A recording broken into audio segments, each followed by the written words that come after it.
আপনার জীবনের সবচেয়ে গুরুত্বপূর্ণ সময়গুলো কি আপনি আল্লাহর স্মরণে কাটাচ্ছেন? মাগরিবের নামাজ এমন একটি সময় যা আল্লাহর অসীম রহমত ও বরকতে ভরা।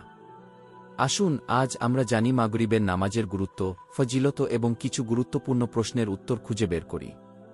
মাগরিবের নামাজের গুরুত্ব। মাগরিবের নামাজ পড়া হয় এমন একটি সময়ে যা দিন ও রাতের সংযোগের মুহূর্ত। এই সময়ে নামাজ আল্লাহর প্রতি কৃতজ্ঞতার বিশেষ প্রকাশ। আল্লাহ তাআলা কুরআনে বলেন, এবং দিনের দুই প্রান্তে এবং রাতের কিছু অংশে সালাত কায়েম কর। সূরা হুদ আয়াত ১১৪। আপনি কি এই সময়ে আল্লাহর সামনে দাঁড়িয়ে তার নৈকট্য লাভের চেষ্টা করেন? নবী করিম সাল্লাল্লাহু আলাইহি ওয়াসাল্লাম বলেছেন, আমার উম্মতের জন্য মাগরিবের নামাজ দ্রুত আদায় করা একটি উত্তম কাজ। তিরমিজি হাদিস ১৭১।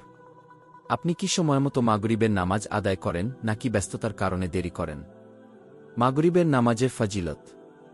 রাসূলুল্লাহ সাল্লাল্লাহু আলাইহি ওয়াসাল্লাম বলেছেন, যে ব্যক্তি মাগরিবের পর ৬ রাকাত নফল নামাজ পড়বে এবং এর মধ্যে দুনিয়াবি কথা বলবে না, তার জন্য ১২ বছরের ইবাদতের সোয়াব লেখা হবে। তিরমিজি হাদিস ৪৩৫। আপনি কি এই নফল নামাজ পড়ার মাধ্যমে ১২ বছরের ইবাদতের সোয়াব অর্জন করতে চান?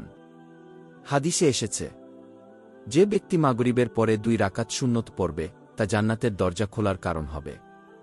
ইবনে মাজাহ হাদিস ১১১৬। আপনি কি জানেন এই ছোট্ট আমল জান্নাতের দরজা খুলে দিতে পার? রাসূলুল্লাহ সাল্লাল্লাহু আলাইহি ওয়াসাল্লাম বলেছেন, যে ব্যক্তি মাগরিবের পর ইশার আগ পর্যন্ত আল্লাহকে স্মরণ করবে তার জন্য জান্নাতের একটি দরজা প্রস্তুত থাকবে।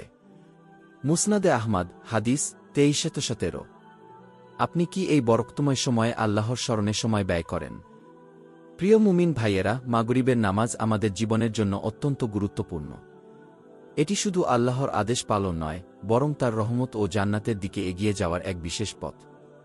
আসুন আজ থেকে আমরা সময়মতো মাগরিবের নামাজ আদায় করার প্রতিজ্ঞা করি এবং এর ফজিলত অর্জন করি। আপনি কি এই গুরুত্বপূর্ণ আমল শুরু করবেন? আপনার মতামত আমাদের কমেন্টে জানাবেন। হে আল্লাহ, আমাদের নামাজ কবুল করুন, আমাদের ভুল ক্ষমা করুন এবং আমাদের জান্নাতের পথে পরিচালিত করুন। আমিন।